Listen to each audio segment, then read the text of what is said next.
Hi everyone, we welcome you all to our data mining project presentation. The topic of our presentation is phishing website detection, which is going to be presented by us, Group 8. I'm Sain Islam and with me is Shane Martin. Say hi Shane to the audience. Hi, everybody. Okay, let's get started now. First off, we will be talking about the research problem.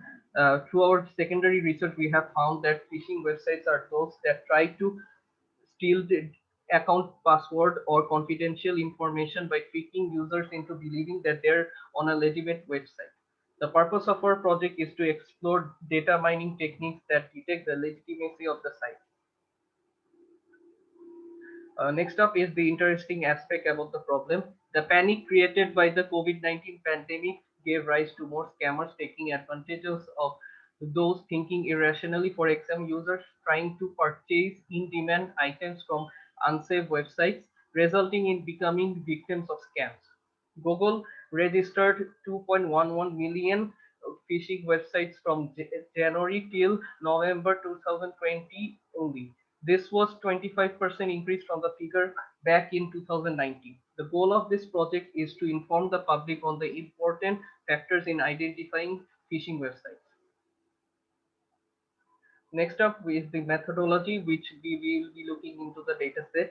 We downloaded an open source dataset in CSV format from Kaggle containing information about 11,055 websites. It possesses 30 features which may act as determinants to whether the websites are legitimate.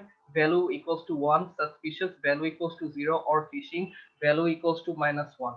After loading the dataset, we then pre-process the dataset, converted -1 to P, which is phishing, 0, which is suspicious, and 1, which means legitimate, and converted types from number to factors. Using the chi-square test for feature selection for the remaining independent variables. Next up, we will be talking about the dataset partitioning. In the pre-processing stage, we will randomly partition the data into a training set 60% and test set 40%. Website will be classified as legitimate or phishing, and using a confusion matrix, we will be able to use to calculate accuracy, precision, and recall. Uh, Next up, we will be talking about the classification models we will be using. We will be basically using four types of data mining classification model, which are decision tree induction, naive Bayesian classifier, nearest neighbor algorithm, KNN for short, and support vector machine, SVM for short. Next up, we will be talking about the challenges we faced while making up this model. We have to deal with a large data set involving information on 11,055 websites with 30 different attributes. Since the data was all numeric, we needed to change it to a form that was more understandable and usable for building different classification models. With 30 different attributes for a given website, we had to carry out the process of feature selection, which was done through the chi-square test. We needed to reduce our data set for the classification modeling in order to test and train the model, and this was done through sampling, so 100% accuracy was never achieved. We have based our results after going through a number of trials and errors in our coding.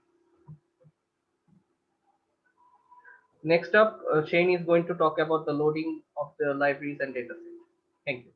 Yep. Thank you, Sayan.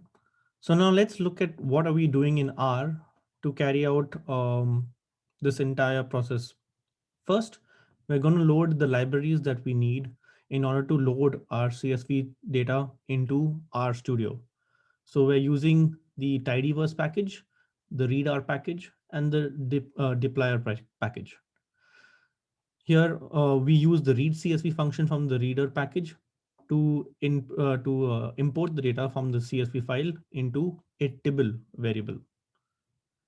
Once we've imported the data, our structure of the data looks something like this, where we have a total of 32 columns, out of which one of them is an index column and one is a results column. The results column over here is going to be our class attribute. As we can also see, all the columns are of number type, and they are either of zero, either of value -1, 1, or 0. Since we don't use the index variable in our classification models, we want to get rid of that column. And this is how we get rid of the index column using the select function.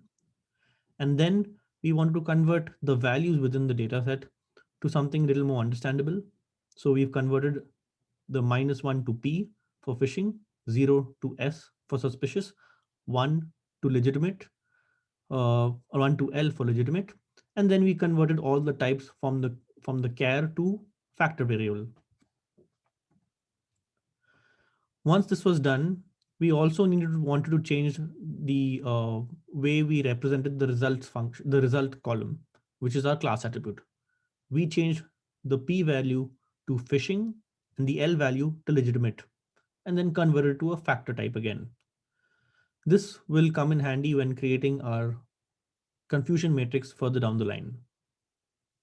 Now, since we had over uh, around 30 attributes for classification, we decided to use a feature selection method called chi-square test.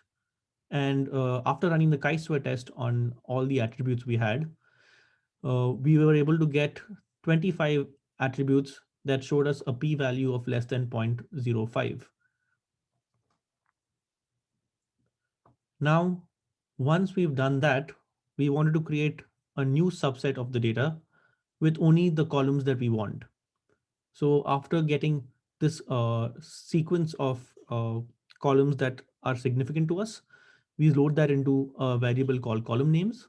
So we've got a list of columns, and now we want to also append the result column to that. And using this set of columns in the column name list, we create our new reduced phishing set. The new reduced phishing set, as you can see, now has 26 attributes instead of a total of 32. And all the variables are of a more understandable form and are of factor type. Once this was done, we were now ready to prepare our training and testing dataset, where we decided 60% for training and 40% for testing. Moving on, we look at some of the classification models we are going to use in this problem. First off, we have the decision tree algorithm, where we applied some of these parameters to perform pre-pruning. And this was basically to avoid the issue of overfitting here. So first off, we have split criteria, which basically gives us the what criterion we're going to use when we're trying to split nodes. Complexity parameter, which is CP, which basically controls the growth of the tree and symbolizes that if a cost of adding a variable is higher than that value of CP, the tree growth is stopped.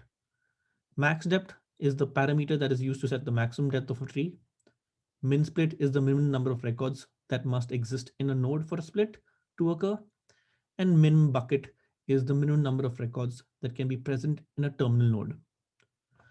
Now, let's go and check out this in R. So I load the packages first, run our seed function, build our model, and now we've plotted our decision tree on the right hand side. After this, I will also run the model on the test dataset, create our confusion matrix, and then we have our performance parameters over here, where we see we have a precision of 94.25%, recall was 92.79%, and accuracy was 92.81%. Next up, this is the decision tree. And here we have a list of important attributes that we were able to pull out from our decision tree. And these were the attributes that were used to build it. Moving on to naive Bayes. Naive Bayes is a classifier that is based on Bayes' theorem, but it makes some important independent assumptions on independency of variables. Here, when trying to perform naive Bayes, building the naive Bayes classifier, we were encountered with a warning specifying a zero probability. So in order to avoid the zero probability, we had to include something called as a Laplace smoothing. So that's why we have a Laplace of 1 over here. Let's look at this in R. Let's load our packages first.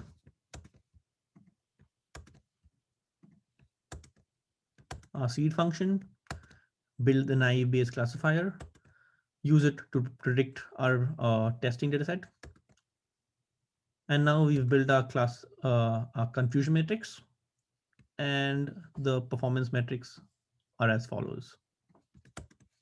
So as you can see, we've got a precision of 93.27%, recall of 94.86%, and accuracy of 93.31%. So Laplace basically it adds some sort of correction to the overall graph to avoid this issue of zero probability. Now for the next model where Cyan will now take over. Cyan, over to you. Okay, thank you, Shane. Next up, I will be talking about the KNN model. First up, based on the algorithm, is the TR control, which is used as a repeated cross validation as the method with 10 folds and 3 repeats. This is the standard. Then next up, we will be using the tune length, which tells the algorithm to try different default values for the tuning parameter. And based on that, we have found the model to generate k equals to 7. And as you can see, I have already generated like the confusion matrix and the performance matrices as well, with a precision of 93.08%, recall of 97.56%, and 94.58% as accuracy. Let's look at the R code. First up, we will be loading the packages, and I have already run the code because KNN takes a lot of time, like 2 to 3 minutes. That's why we will be only looking into the performance matrix and also the uh, confusion matrix. So as you can see, the confusion matrix generated the uh, precision of 92.87%, recall of 97.59%, and accuracy of 94.47% as stated in the table. Next up, I will be talking about the support vector machines, SVM for short. Over here, one significant function is the kernel, which is being used for training and predicting the data set.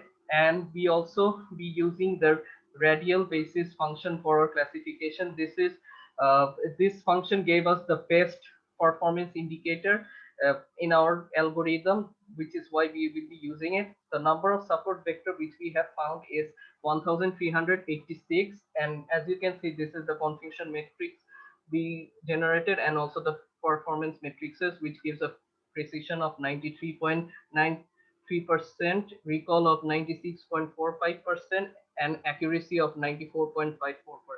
Let's look at the R code. So first off, we will install the package E1071 library, and then set the seed, and then the summary, and then the SVM for the model. There is the number of support vectors 1386. Then we will be getting the confusion metric. Yes. And next up, the performance metrics.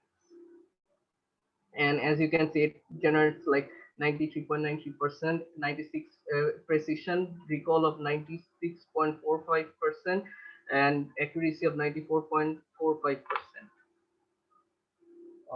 Next up, I will be summarizing our findings based on the models, more models. And as you can see, the decision tree gave us the most precision, 94.25%. This is because decision tree works the best with the categorical data, and it's among the best about the four.